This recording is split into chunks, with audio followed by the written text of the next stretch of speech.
When we look at the western coast of South Africa, specifically the arid scrub of the succulent Karoo and the jagged peaks of the Cape Fold Mountains, the landscape appears utterly desolate.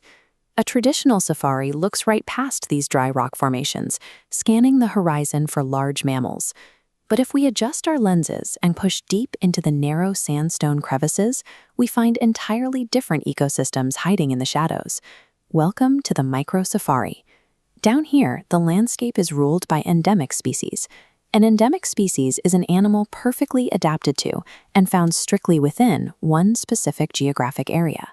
These sun-baked rock piles are actually bustling multi-level habitats. They are home to highly specialized miniature reptiles that have developed bizarre biological traits to cope with the extreme heat and scarce water. Shifting our perspective from the massive to the miniature reveals how life actively conquers extreme environments, proving the harshest deserts hide the most incredible survival stories. Meet the armadillo girdled lizard. It lives in tight-knit social groups of up to 60 individuals, crowding together inside deep rock cracks to regulate their temperature and hunt local termite colonies. But hunting requires leaving the safety of the rocks. Out in the open, the lizard is highly vulnerable to predators. When threatened, it executes a highly specific defense. It grabs its own tail in its jaws and rolls backward into a tight, immovable ring. This posture completely shields its soft, vulnerable underbelly. The only thing a predator can bite into are the thick, squarish scales on its back and the sharp spines running down its tail. Its physical armor is unusual, but its reproductive cycle is even stranger. Unlike the vast majority of reptiles which lay eggs, the female armadillo girdled lizard gives live birth to just 1 or 2 young at a time.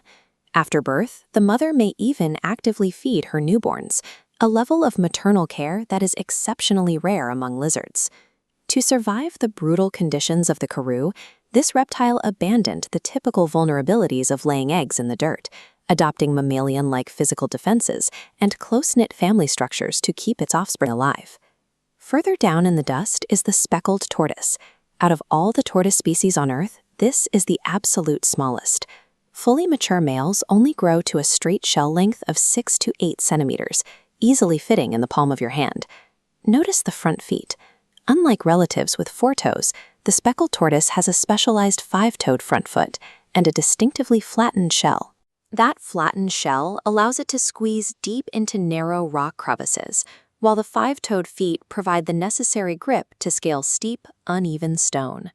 This lets the tortoise reach tiny, nutrient-rich succulent plants that grow exclusively in the cracks.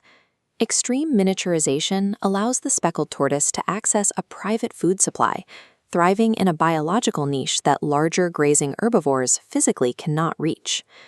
Moving inland to the jagged sandstone of the Cape Fold Mountains, we find the venomous red adder. This snake relies on extreme camouflage. Its scales perfectly mimic the reddish-brown rocks and the dried, scrubby vegetation of the mountainside, allowing it to ambush its prey unseen. This disguise is so effective that it evaded proper scientific classification for decades.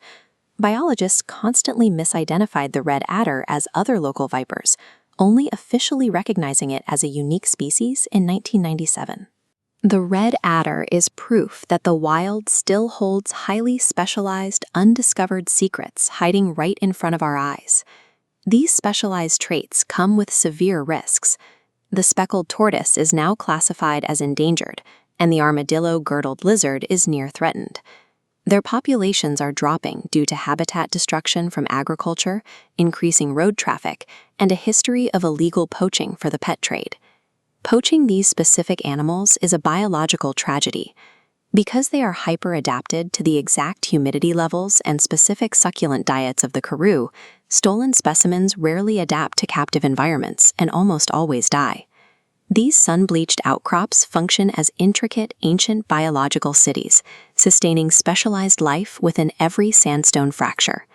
True conservation means looking closely at the dirt and the stone. Protecting this ecosystem requires valuing its tiny, highly specialized survivors just as fiercely as we protect its giant mammals.